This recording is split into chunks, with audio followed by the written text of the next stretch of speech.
Hello everyone, welcome back to another episode of the Guild Wars 1 Let's Play. We're here in the Kurzik lands still for one more episode, I believe. We have to find one more outpost in here, and then we have the final trek to Unwaking Waters.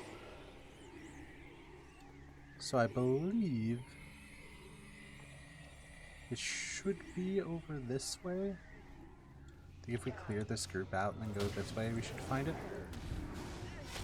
I hope everyone's having a nice day.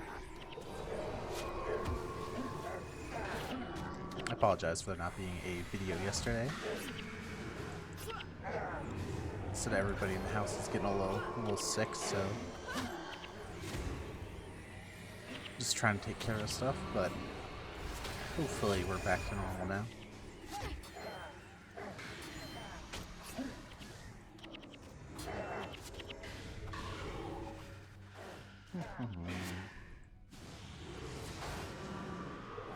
I also just finished recording all the Skyrim challenge run for this week.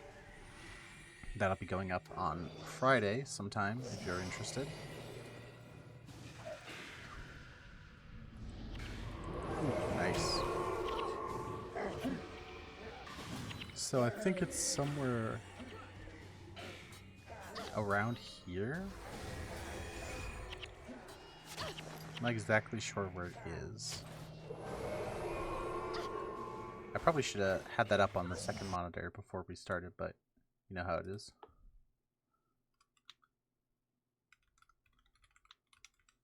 You know how it is. We only scuffed over here. Whoa. What happened? It's like, because I was tabbed out, they didn't know I was here either. They got surprised just like I did.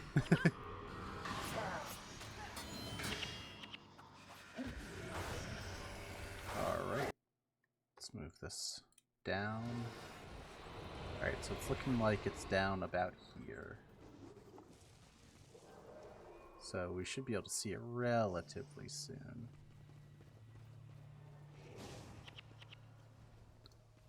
Go over this way.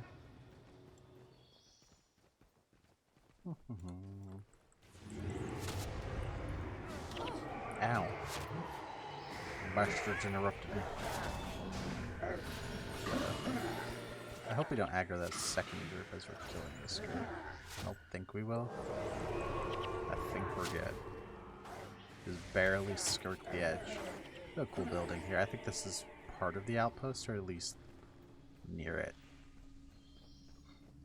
This is some unique structures in this zone compared to the rest of the Kurzik architecture. Kind of cool.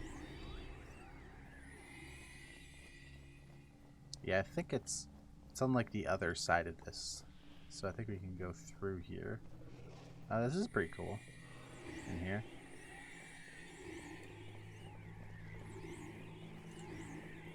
Damn Gakis, get off my lawn.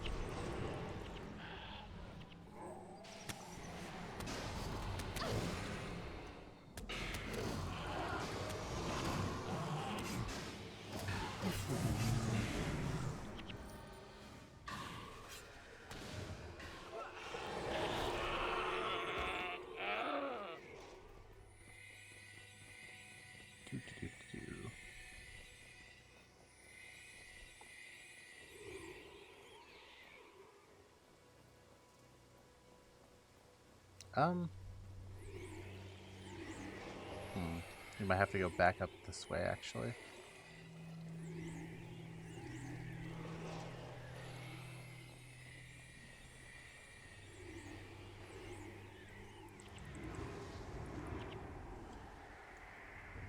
Yeah, we're looking like we're gonna have to go back up this way. Yeah, there's I see the portal right there on the map. Just get a line for that real quick.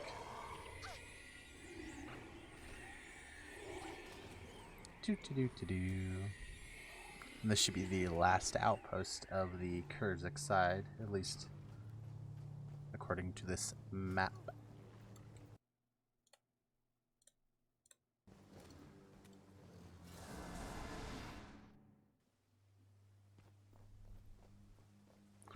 Yep, here we are, the Brawler Academy.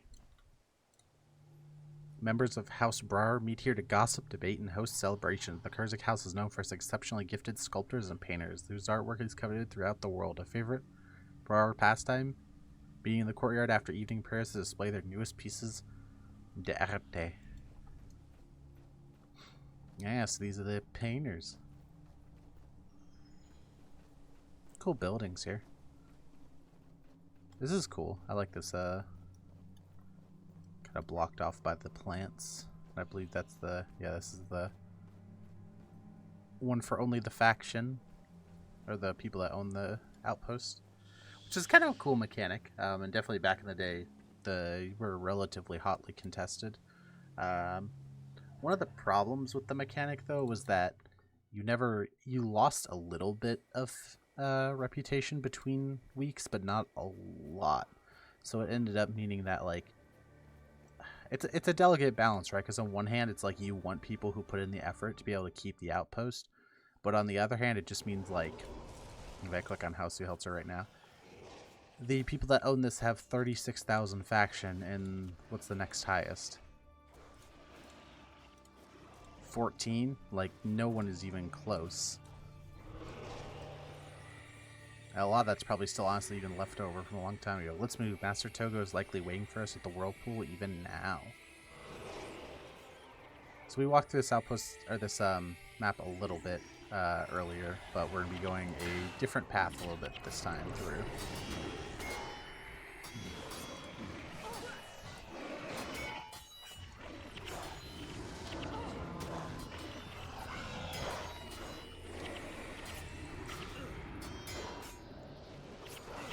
I was thinking about it today, how much we still have left to do, like just in total. Like we still have 2 whole campaigns plus the post game. We're probably only about a third of the way through with Guild Wars, and probably a good 2 or 3 months into videos at this point. So we probably have a good, at least another, probably close to half a year almost of videos. So yay! I don't mind. It's fun making them, but it's just interesting how much there actually is here. You know, you don't really appreciate it until you look at it all at once. I mean, part of it obviously is like for the videos, I'm playing a little bit more slowly than I maybe normally would. I'm taking my time a little bit more, just kind of enjoying stuff as we go.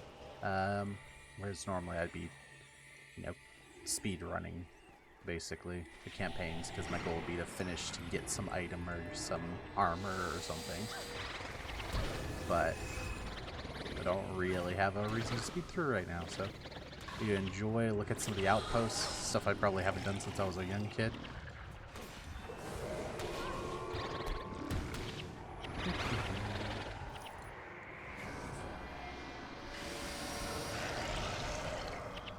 Oh man, this is gonna get so much better once we get to frickin' Nightfall.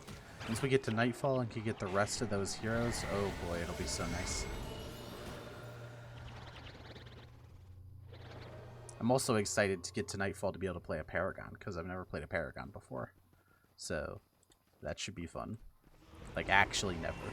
So that'll be a fun experience. Probably have a lot more of me making weird builds and random stuff during that series. This is going to be not only a class that I am less familiar with, but a class that the game as a whole is less familiar with. Paragons are a pretty rare breed. Probably the least popular of the classes. They kind of got outshadowed by dervishes whenever they came out. And they never really had a place in like the end game, so not a lot of people played them or had them.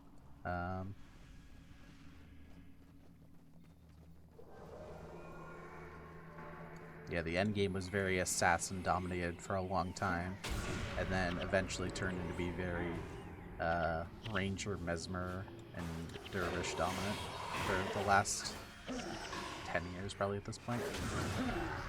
Rangers definitely rose in value a lot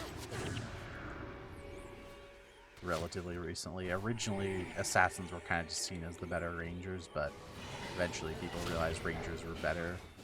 Part of it is people were more willing to spend the consumables you needed to make rangers good, But whenever were willing to spend this stuff, they were just way better than the assassins. For most things. There's still obviously a couple things that the assassins excel at in the end game.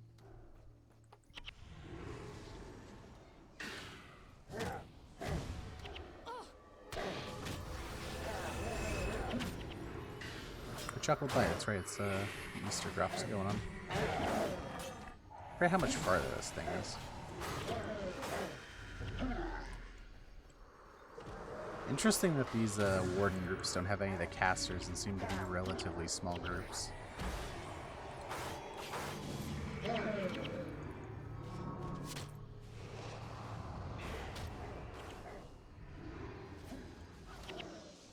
Nope, here's some blood drinkers.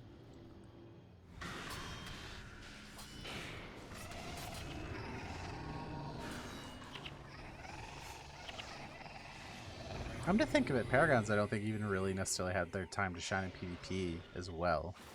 They had some times they were okay, but generally they were just kind of meh. At least classes like Warrior, which didn't necessarily see a ton of PvE play, saw some PvP play. But, whoop.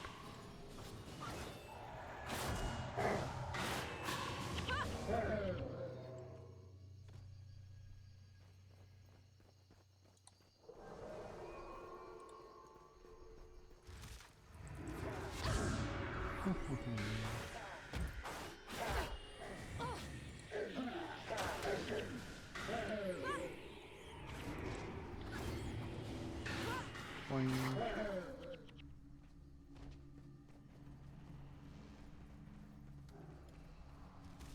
Oh, come on, stop rooting me.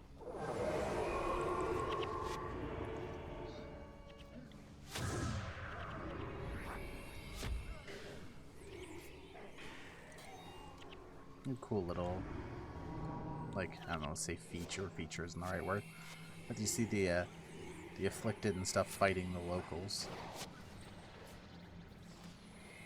So I don't know if we really want to, how much we want to interfere and just let them kill each other.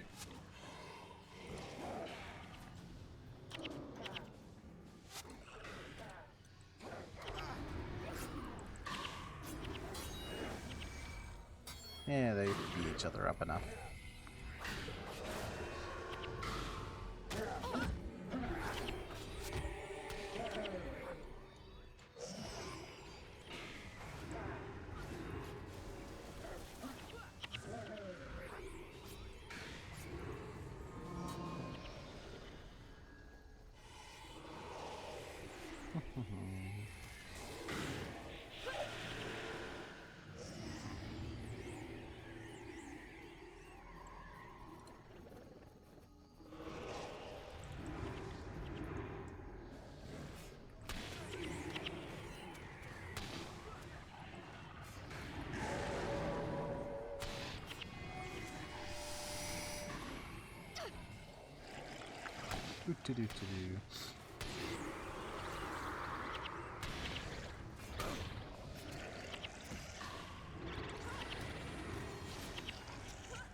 What the heck did everybody just get nuked by? Whatever. We're almost there. This zone is also pretty green. I was talking about one of the previous zones that I really liked that was very green. This zone is also very green.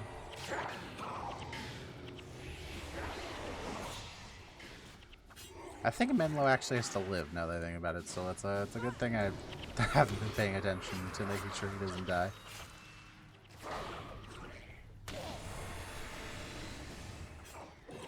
Here's the Ritualist Construct. I believe this guy has... Oh no, he has Soul Twisting. Yeah, that's one of the more popular Ritualist elites. I remember killing this guy for his elite. There's like one of like 4 bosses that spawn outside this outpost, and you would zone in and out until you got the boss you actually wanted to spawn. Alright. I've never seen anything like this. Such awe-inspiring power frozen forever into the Sea of Jade. Shall we survive all this madness? I must return again when I can take a moment to truly appreciate this place. Far beneath the whirlpool lies our destination. Kunjun, the Harvest Temple. It once floated upon the surface of the ocean, but sunk the day the Jade Wind passed, creating the whirlpool in its wake. Menlo, we thought you were dead, so I've heard. As you can see, I am still among the living. You seek entrance to Unwaking Waters.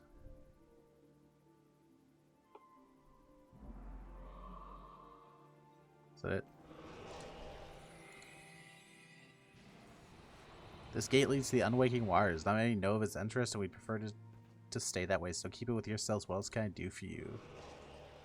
This area was very near the epicenter of the Jade Wind when Shira was destroyed 200 years ago. There are few who have the courage to seek the counsel of Kunavang, and even fewer who are granted an audience. Please let me know when you're ready. Allow your party to pass. I think that's unironically the only and first dialogue that mentions Kunavang, despite the fact that, like, she's actually kind of important to the story.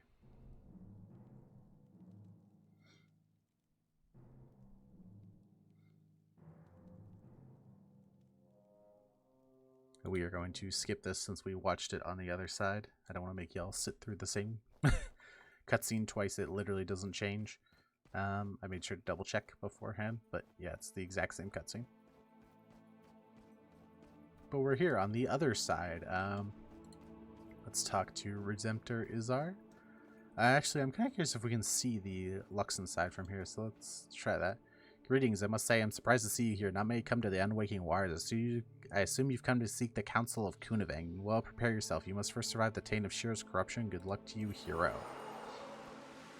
Again, we're just trying to meet up with Master Togo. We don't... Who is Kunavang?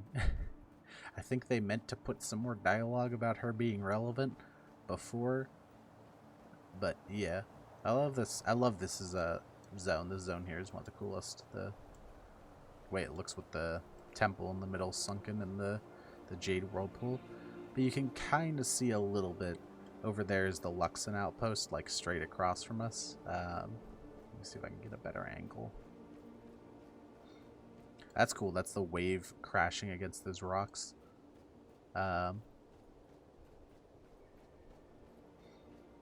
See if maybe over here you can see it a little bit better. Yeah, it's going to be blocked by this wave, isn't it? Yeah, but anyway, right over there is the Luxon outpost that we were at whenever we ended the Luxon side. But anyway, that's going to be all for today. I want to thank you for coming out, and I hope you have a great day. I will see you in the next one. Bye-bye.